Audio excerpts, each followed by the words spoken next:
Very good evening. Welcome. The election coverage of Verified continues here from Ahmedabad in Gujarat. But today, of course, while the politicians are relaxing after the pressure of the campaigning, the voting which ended in the second phase of the Gujarat election yesterday, all the exit poll numbers are also out. So everybody making their guesses, permutation combinations are being worked out. Today we are in fact talking about some very important stories that we are bringing to you here on Verified. Let me first, ladies and gentlemen, this evening start with an exclusive that NDTV has been able to get, and this comes from Rajasthan.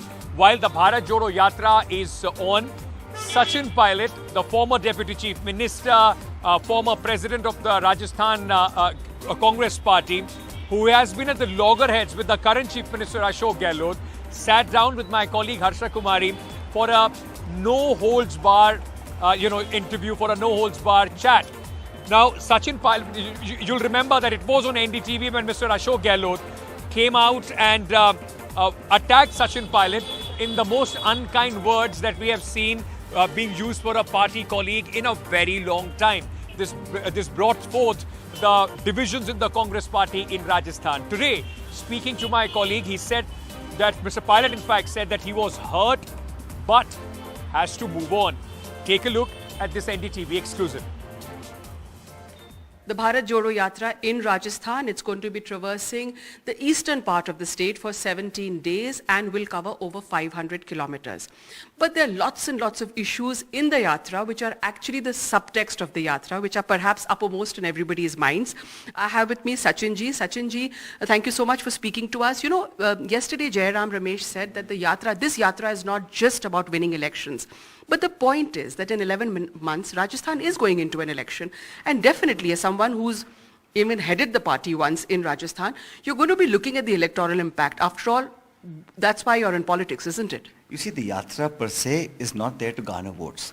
That this Yatra has a much larger, deeper mission at hand, which is to express solidarity with people who are hurting today. Issues of unemployment, poverty, price rise. It's glaring, but yet people in Delhi who run the country are unwilling to accept or give relief to the people.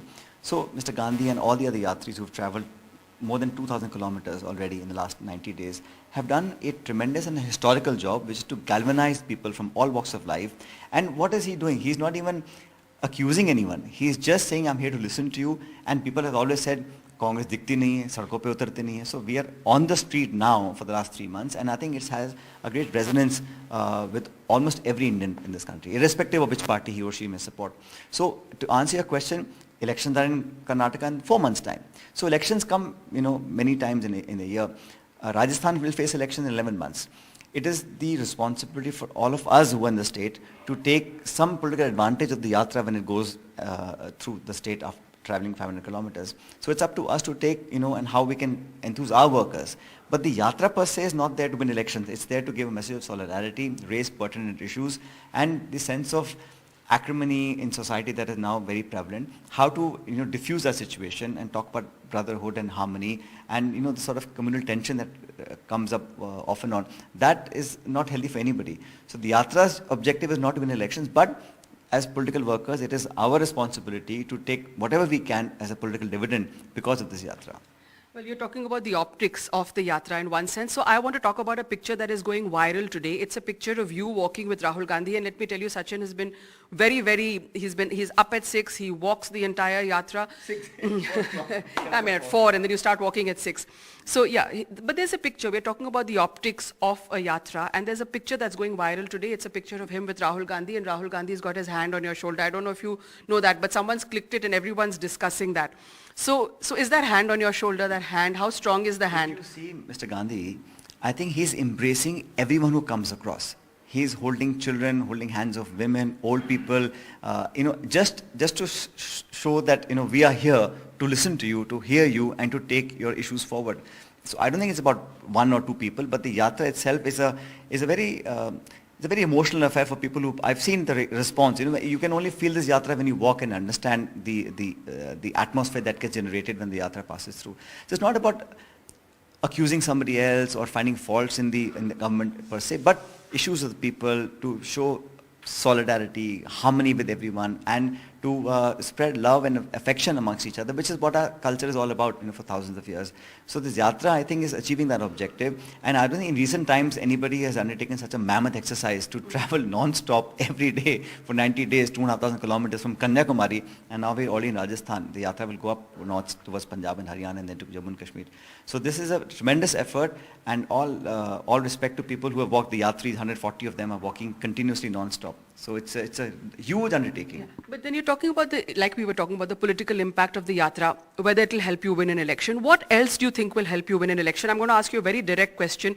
Do you think changing the chief minister will help you win the next election? I think leadership issue will be discussed and sorted out by the party, whatever they need to do. All of us have to work together because, 2013 when we lost the election, we were reduced to 21 seats out of 200. At that point, people didn't give us a chance. I remember some of you were asking me questions, in 2013, December. Now what will happen? Congress is, on its way out. But we worked hard, we were there every day, challenging the government, and we worked hard and we formed the government. So there is no reason why, if we work hard now, that we can't form the government again. And but what about the revolving door of politics in Rajasthan? So that's been happening for 25, 30 years, but everything can change. We have to have the will and the strategy to do it. There's no reason why we can't repeat the government. But how do you fight anti-incumbency? It can be converted into pro-incumbency. Many states in India where Congress party has had 2 or 3 terms. In Delhi we've had 3 terms. In Assam we had 3 terms. In Haryana we had 2 terms. So I think that logic doesn't hold water, that we can't repeat because there's a trend. Everything can be changed. Many states used to have this revolving door policy, but people put an end to it.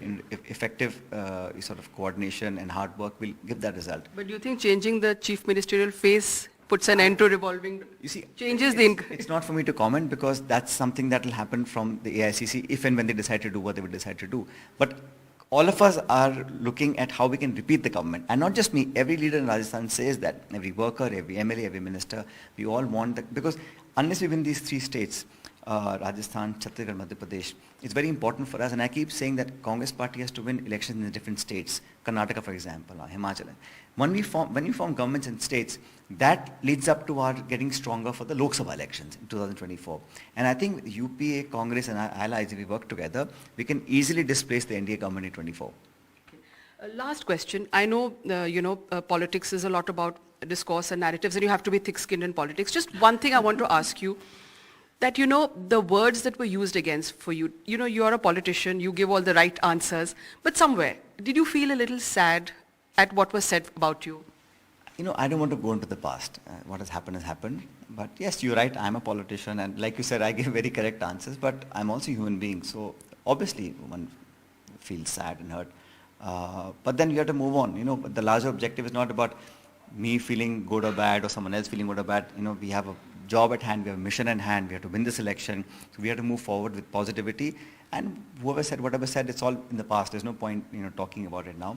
But from my point of view, it's very clear that in public life, I try and maintain dignity in discourse, because the minute you go down the slope, there's no coming back. So we have to look forward, we have to be positive, and I take everything in that spirit, that we have to move on. Thank you so much for talking to us. So Sachin Pilot speaking to NDTV. So that was Sachin Pilot, in fact, sad but moving on, like a true politician will. But like he said, can we turn it into pro-incumbency for the Congress party? And we saw that in Gujarat. We've seen that in many other states as well. The internal differences, the feuds, that's the biggest problem that the Congress party is facing. And that's why people make this joke about more than Bharat Jodo. Rahul Gandhi needs to start a Congress Jodo Yatra to bring all his leaders together. Moving on to our second big lead this evening, ladies and gentlemen, a huge political furore, controversy, brickbats, questions and counter questions erupted when the Ahmedabad police arrested TMC spokesperson, national spokesperson Saket Gokhale. Now he's an RTI activist as well. And the timing of this entire arrest has also raised a lot of questions. Now, what happened? Mr. Saket Gokhale was arrested by the Gujarat police, and we have been told for tweeting about a fake news. That's what the Gujarat police is saying. It has been fact-checked by PIB, the Press Information Bureau of India as well, on Prime Minister Narendra Modi's Morbi visit. Remember, when the bridge collapse had taken place, the Prime Minister had come. We had reported from there as well. Now, the arrest was made in Jaipur, at the Jaipur airport by the Ahmedabad police, and Rajasthan police curiously has said the protocols are to be followed. They were not. The Rajasthan police was not even informed that Saket Gokhale has been picked up and is being taken to Ahmedabad, a 12-hour long road drive. Now, Mr. Gokhale has they pressed very serious charges, serious sections, all non-bailable. Forgery, defamatory content are among the sections which has been labelled against Mr. Gokhale.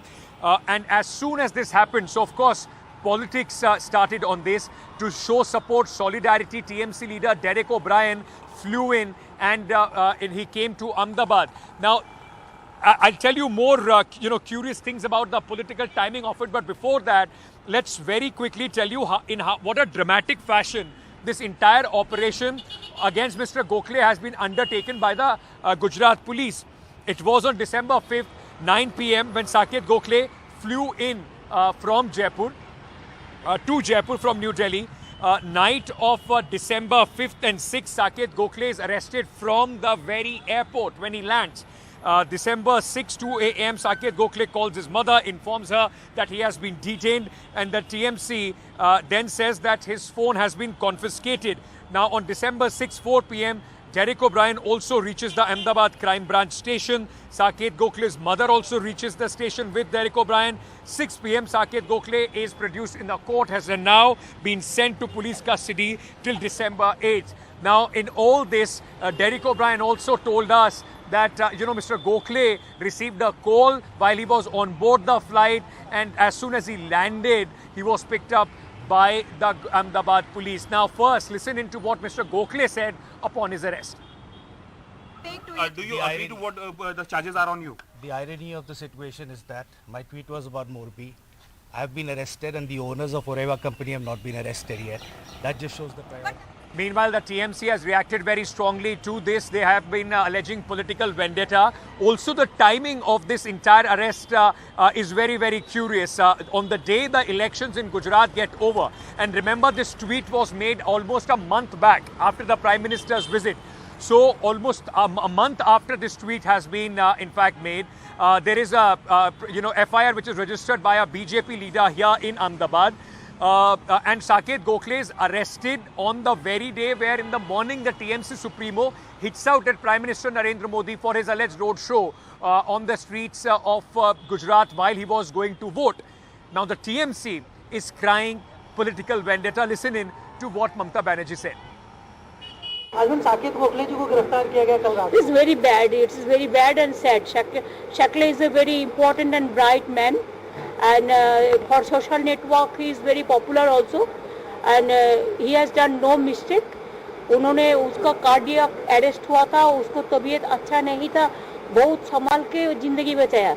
उसका बाद देखो कालो जयपुर में आ रहा था, इधर से लेके रात 2 बजे अहमदाबाद में उसका पुलिस, गुजरात का पुलिस अहमदाबाद में लेके गया.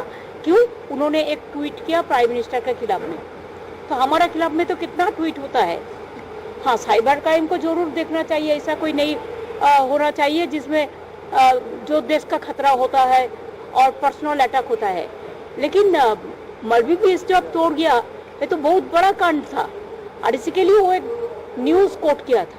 इसी के लिए we are really sorry for this vindictive attitude. I condemn it. The TMC found support in the Congress as well. Kanhaiya Kumar, the spokesperson of the Congress party, has this to say. ये तो modus operandi बन गया है. ये इसी को कहते हैं ना डर की राजनीति. इसीलिए तो हमारे राहुल गांधी बार बार कह रहे हैं कि डरो मत. कितने लोगों को जेल में डाल देंगे. ये मॉडस ऑपरेंडी बन गया है कि आप कुछ भी बोलने और लिखने से पहले सेल्फ सेंसर करना शुरू कर देते हैं खुद को.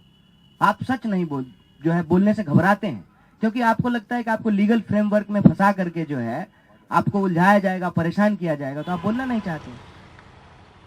Now, this, ladies and gentlemen, raises a very fundamental question which I want to put in front of you, and I will try and illustrate this with the help of 3 instances. Is the police in the states, full governed states, governed by various political parties, is being used as a political arm to suppress the opposition or to in fact make sure that the opposition is intimidated? And it's not that one political party only does that, it's political parties of all hue and colors. And why am I saying that? Take a look at these instances. In fact, it was in April 2002 when Jignesh Mevani, an MLA here in Gujarat from the Vadgam constituency, he was in fact arrested by the Assam police for insightful tweet in which he was questioning the Assam police for some demolition and riots which had taken place in the state of Assam. It was only after the intervention of courts when they came down heavily on the Assam police that Jignesh Mevani got bail. He in fact had tweeted and asked the Prime Minister to make an appeal for peace after communal violence in Assam.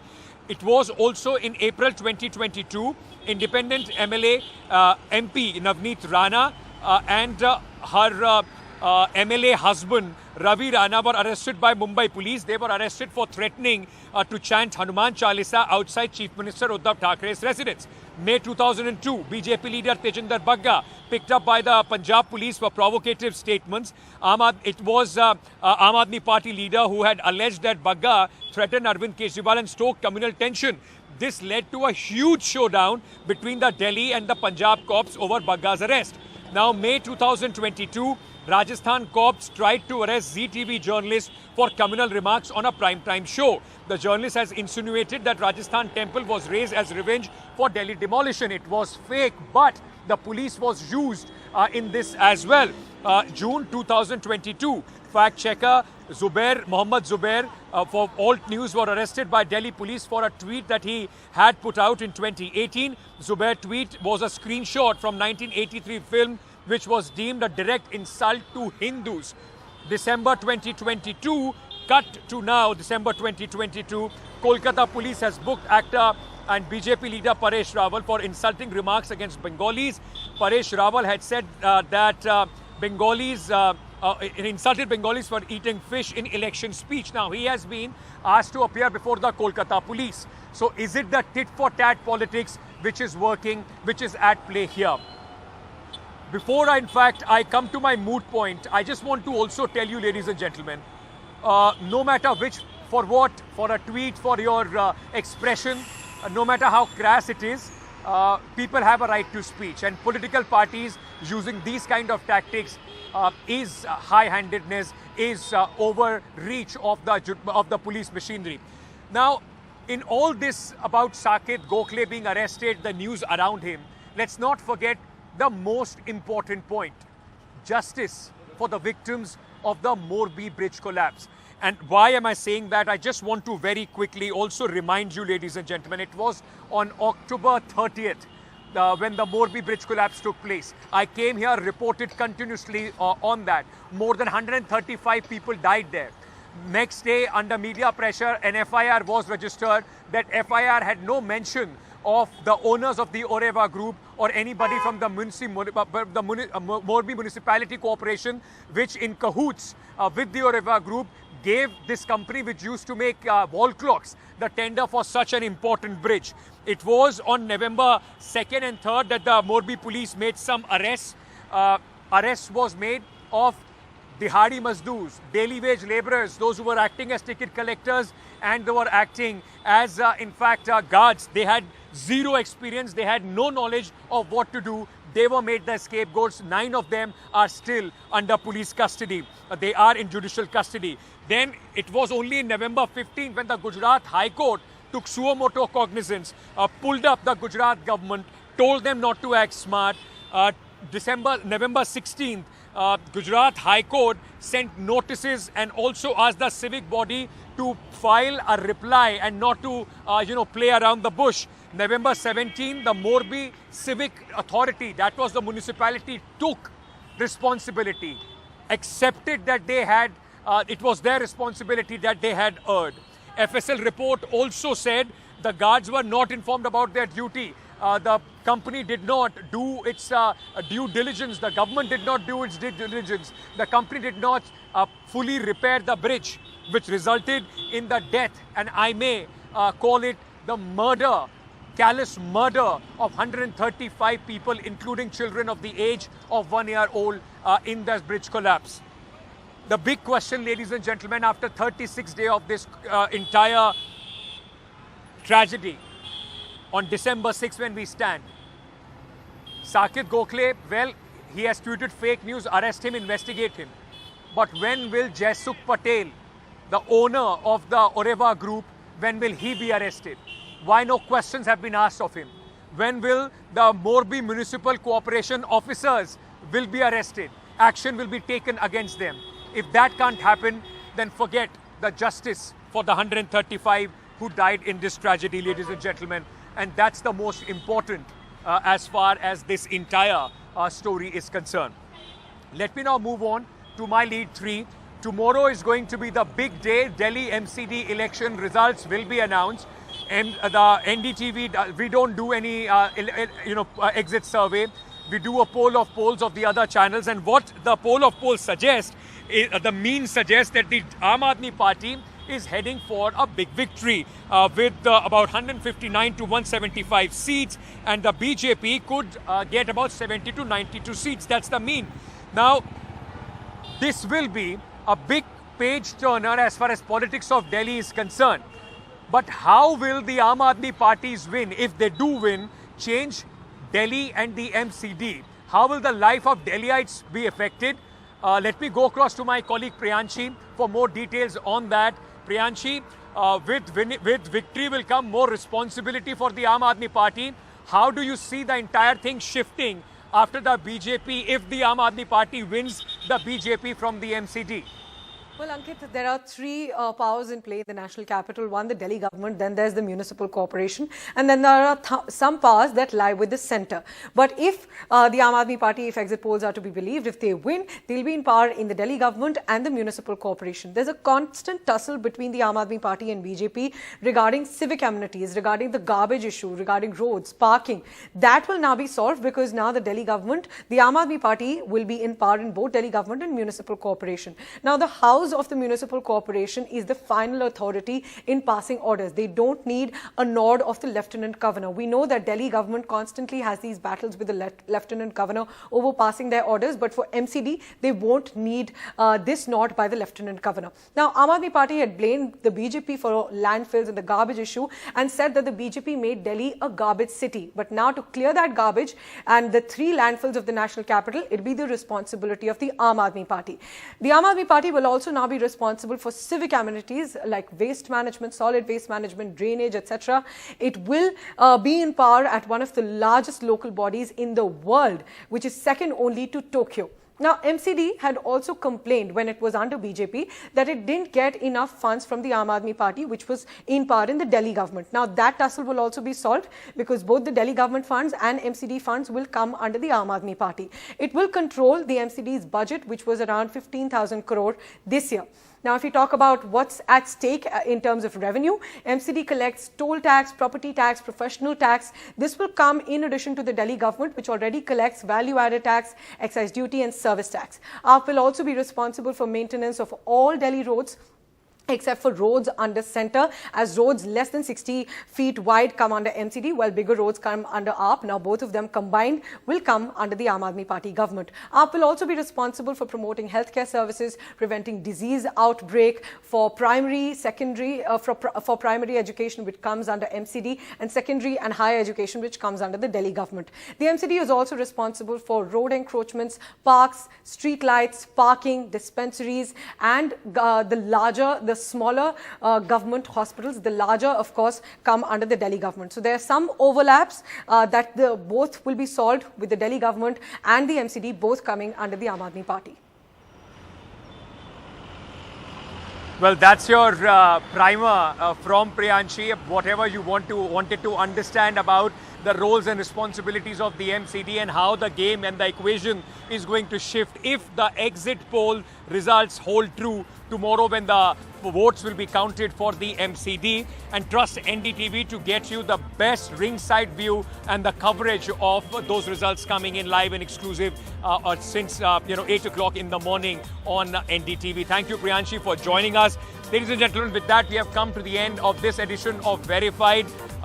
While for the Aam Aadmi Party, this will be a big day. If they win, this will be the first time that the Aam Aadmi Party will win against an incumbent BJP. 15 years of the BJP rule in the MCD will come to an end. But while they can celebrate, they will have zero elbow room for any more excuses when it comes to the betterment of the life of the citizens of Delhi. That's all the time that we have in this edition. News and updates continue on NDTV. Thank you so much. Good night.